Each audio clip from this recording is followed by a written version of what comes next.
And when it goes beyond a certain point, that you get totally possessed by your own thought. Almost 90% of the human suffering is in just this. It's my wish and my blessing that you must get out of the prison of your own mind and know the beauty of creation.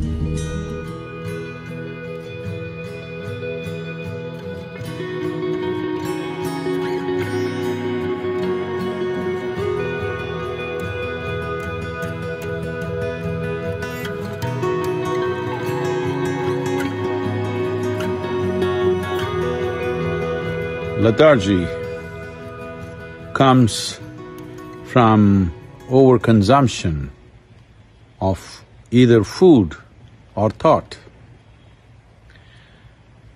One may think how overconsumption of thought would bring lethargy, though everyone can understand overconsumption of food definitely brings lethargy. Well, if you become consumed by thought, you will see you would not like to move out of your bed. I did not talk about thinking, I'm talking about overconsumption of thought.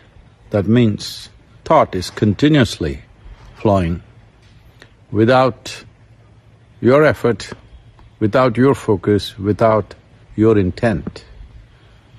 Once it becomes like this, you will see naturally you feel like avoiding physical activity.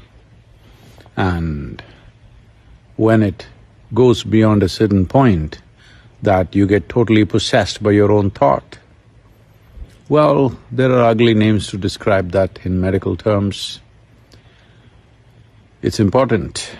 There is a certain amount of moderation in consumption of food and endless amount of thought that could happen. Thinking consciously and just consuming or living upon thought or being consumed by thought are very different things. That is an unfortunate reality that for a whole lot of people, this distinction is not apparent. And the price that humanity is paying for that is not a fair price.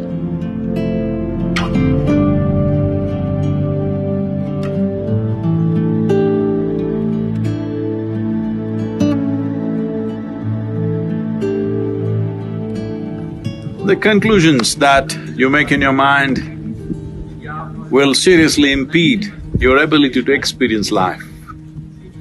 The stronger your conclusions are, the more you get identified with it, the more the psychological reality that you have seems like existential. Almost 90% of the human suffering is in just this. You misunderstand your psychological drama to be real. It's your drama. You can play it whichever way you want. If you're a good director of drama, you would make it the way you want it, otherwise it's happening haphazardly. Well, this is the reality of existence. How beautiful it is, but most people choose to live in their mind because they have made strong conclusions and it's no more a choice as to where they live. It's time you live on this planet, experience the beauty of creation and also the presence of the Creator in this creation. Just pay enough attention to every aspect of creation and you will see the presence of the source of creation in it. This is what you need to experience. The psychological drama is your making. It is too puny compared to the existential drama that's happening here. It's time you enjoy this. It's my wish and my blessing that you must get out of the prison of your own mind and know the beauty of creation. The most fundamental aspect that you need to take care of is that you don't make conclusions. If you do not make conclusions, the doors of your mind will not close.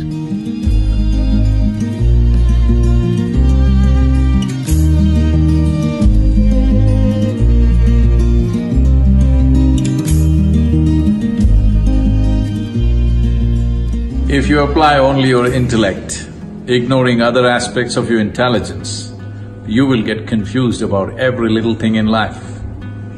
Because intellect is a cutting instrument. It's like a knife. If you want to dissect, it's a good instrument. But if you try to sew with a knife, you will be left in tatters. Well, that is what most human beings are experiencing right now, that they are using a cutting instrument to stitch, to put things together. Well, the more effort that you make, the more into bits and pieces human beings will become within themselves. There was a time they divided the world, then they divided more and more. You have seen this, there was a time people could live together. There were families in India where there were 400, 600 people in one family living in one house.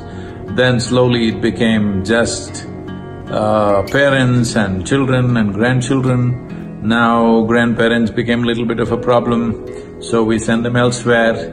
Now children become a problem, we send them elsewhere. And slowly husband and wife are living in separate houses, meeting on weekends. Not just that, within yourself you split yourself into many people by cutting yourself into pieces, because this is the process of dissection. If you use only your intellect for every dimension of life, this is where you will get. One day you will get schizophrenic. Yes. So it's important. The other dimensions of intelligence come alive within you. Without those dimensions of intelligence being alive, your heart wouldn't beat, your liver wouldn't function, your kidney wouldn't function, all this wouldn't happen. This is not done by your intellect. So there are dimensions of intelligence within you which must be explored and brought alive into your conscious nature.